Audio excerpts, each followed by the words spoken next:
నిన్న ఏదో మహా న్యూస్ మీద ఏదో దాడి చేసిరని చెప్పి పాపం చాలా చాలా కన్నీరు గారుస్తున్నారు. 2-3 స్లాటర్ హౌజులు ఉన్నాయి, అదే పనిగా దాడులు చేస్తున్నారు. నిజమే, మీ చేతులున్న ఆయుధాలతో మీరు దాడి చేద్దామని అనుకుంటే లక్షలాది మంది కేసీఆర్ అభిమానులు చూస్తూ కూర్చోరు. వాళ్ళ చేతులున్న ఆయుధాలకు వాళ్ళు కూడా పని చెప్తారు. నిన్న జరిగింది దాడి కాదు, నిరసన మాత్రమే. నేను దాడి మొదలు పెడితే అట్లా ఉండదు. కానీ మొదలు పెట్టామని మాత్రం అనుకోకండి. మా సహనానికి కూడా పరీక్ష అయిపోయింది. మేము మీడియా అని చెప్పి మేము రాస్తామని మాట్లాడితే ఎవడుకుంటాడరా, ఎందుకుంటాడరా?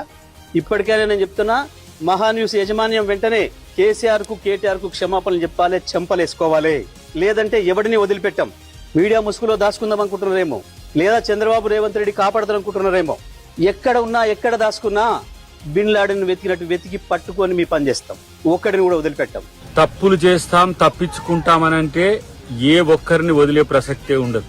తప్పు చేసినోడు శిక్ష అనుభవించాల్సిందే. కానీ పిచ్చి కూతలు కూస్తే దానికి కూడా ప్రతిఫలం అనుభవించాల్సిన పరిస్థితి ఉంటుంది. గుర్తుపెట్టుకోండి. ఇష్టం వచ్చినట్టు దాడులు చేసుకుంటూ ఇలా ప్రజాస్వామ్యం అనుకుంటున్నారా, లేకపోతే మీ ఇష్టం వచ్చిన రౌడీ రాజ్యం అనుకుంటున్నారా టీఆర్ఎస్ నాయకులు?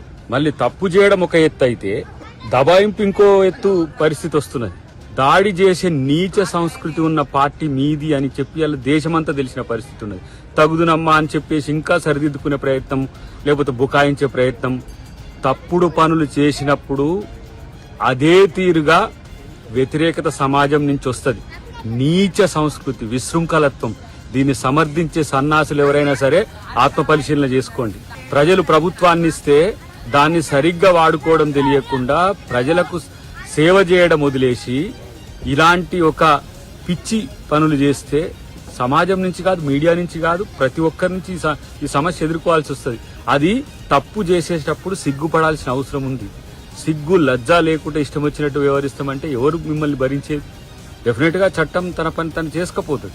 దాడుల సంస్కృతి ఈరోజు టీఆర్ఎస్ సంస్కృతి అని చెప్పే చూస్తే అంతకంటే ఎక్కువ చేసే వ్యవస్థ ఎటువైపు నుంచైనా ఉంటుంది. అది గుర్తుపెట్టుకుంటే మంచిదని నేను వాళ్ళకు హెచ్చరిక చేస్తున్నాను.